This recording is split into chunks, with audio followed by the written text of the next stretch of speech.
हरे Krishna. Shrimad Bhagavatam canto 4 chapter 20। Maitreya ने आगे कहा, हे विदुर, महाराज पृथु द्वारा 99 अश्वमेध यज्ञों के संपन्न किए जाने से भगवान विष्णु अत्यंत प्रसन्न हुए और वे यज्ञ स्थल में प्रकट हुए।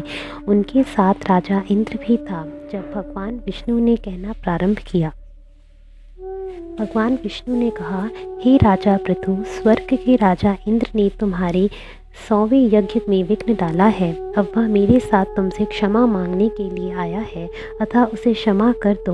हे राजन, जो व्यक्ति परम बुद्धिमान तथा दूसरों का शुभचिंतक होता है वह मनुष्यों में श्रेष्ठ समझा जाता है। सिद्ध पुरुष कभी दूसरों से बैर नहीं करता।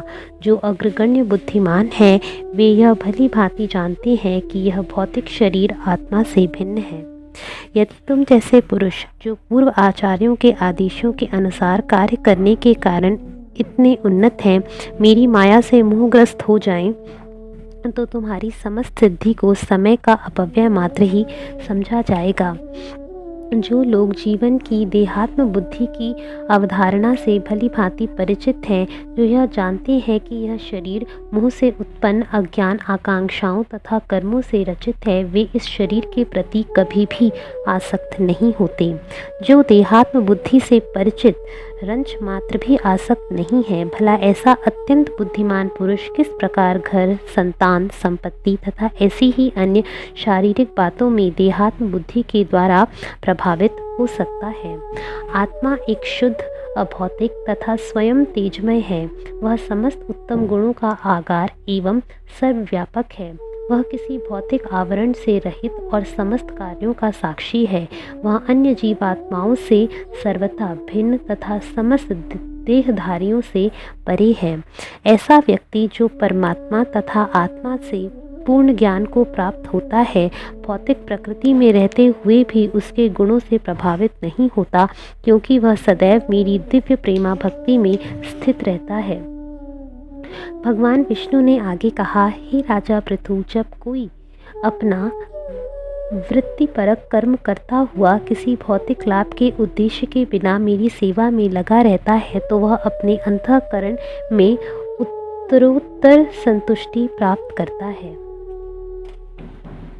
जब हृदय समस्त भौतिक कल्मशों से शुद्ध हो जाता है, तो भक्त का मन विशद तथा पारदर्शी हो जाता है और वह वस्तुओं को समान रूप से देख सकता है।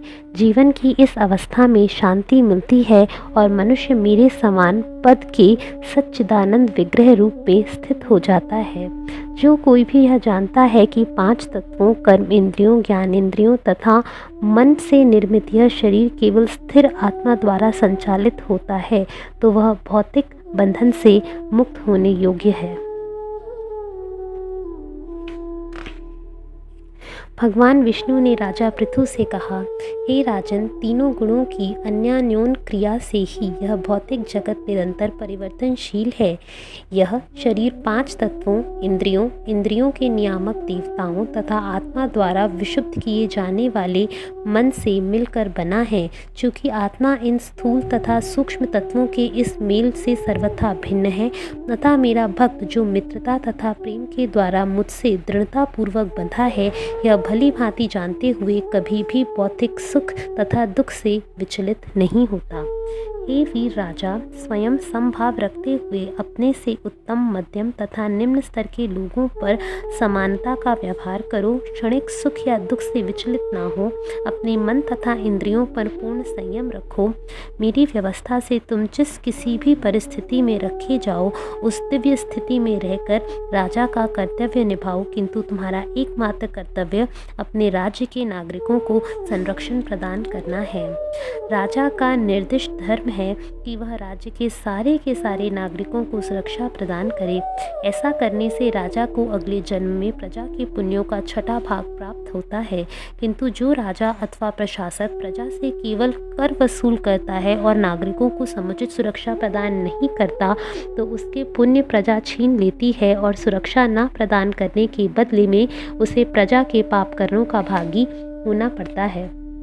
भगवान विष्णु ने आगे कहा, हे राजा पृथु, यदि तुम विद्वान ब्राह्मणों के शिष्य परंपरा द्वारा प्राप्त आदेशों के अनुसार प्रजा का संरक्षण करते रहोगे और यदि तुम उनके द्वारा निर्दिष्ट धार्मिक नियमों का अनुसरण मनोरथों से अनासक्त रहकर करते रहोगे तो तुम्हारी सारी प्रजा सुखी रहेगी और तुमसे स्नेह रखेगी और तब उन्हें शीघ्र ही सनकादि, सनक, सनातन, सनंदन, सनत कुमार चारों कुमारों जैसे मुक्त पुरुष के दर्शन हो सकेंगे।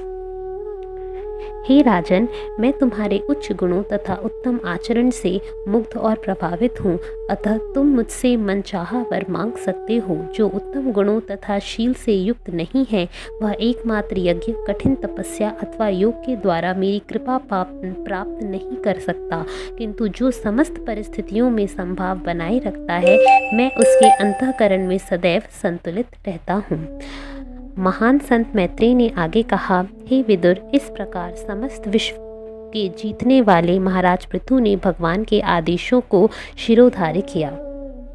राजा इंद्र जो सामने खड़ा था अपने कार्यों से अत्यंत लज्जित हुआ और राजा पृथु के चरण कमलों का स्पर्श पाने के लिए उनके समक्ष गिर पड़ा, किंतु पृथु महाराज ने अत्यंत हर्षातिरेक से उसे तुरंत हृदय से लगा लिया और यज्ञ के अश्व को चुराने के कारण उत्पन्न समस्त ईर्ष्या त्याग दी। राजा पृथु ने अपने ऊपर कृपालु भगवान के चरण कमलों की प्रभूत पूजा की। इस प्रकार भगवान के चरण कमलों की आराधना करते हुए भक्ति में महाराज पृथु का आनंद क्रमशः बढ़ता गया।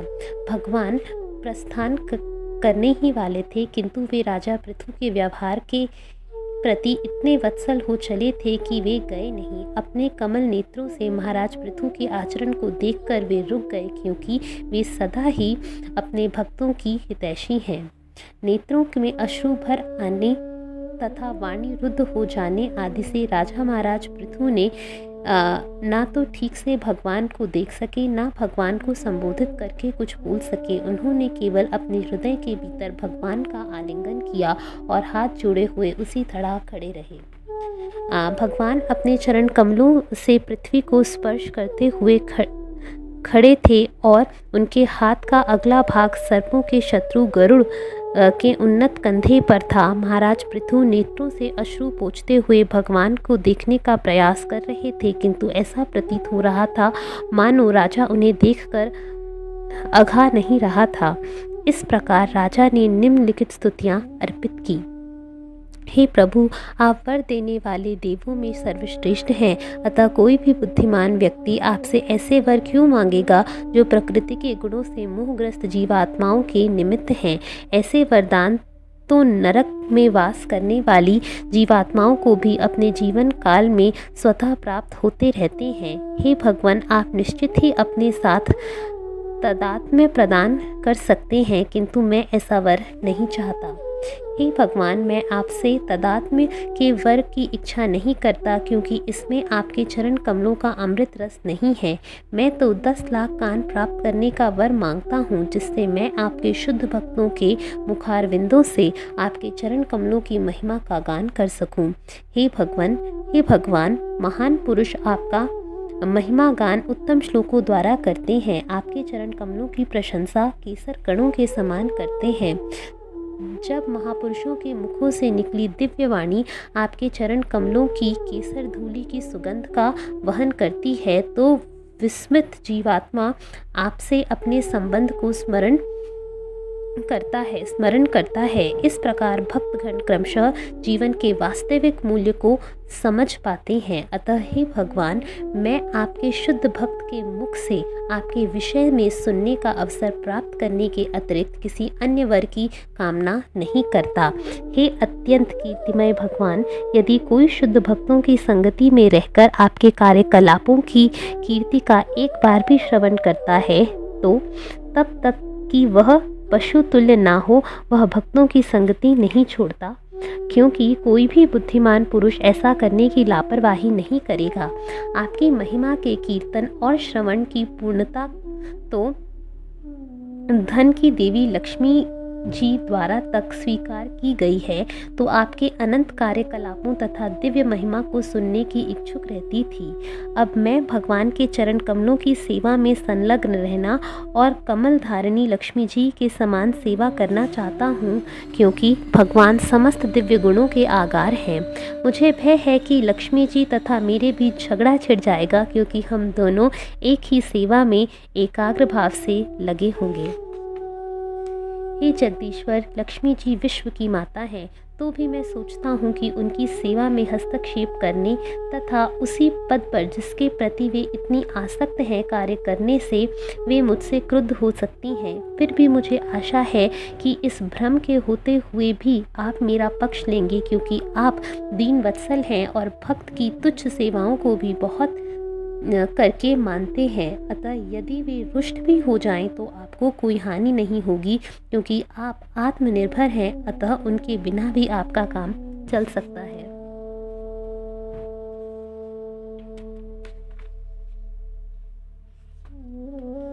बड़े बड़े साधु पुरुष जो सदा ही मुक्त रहते हैं, आपकी भक्ति करते हैं, क्योंकि भक्ति के द्वारा ही इस संसार के मोहों से छुटकारा पाया जा सकता है।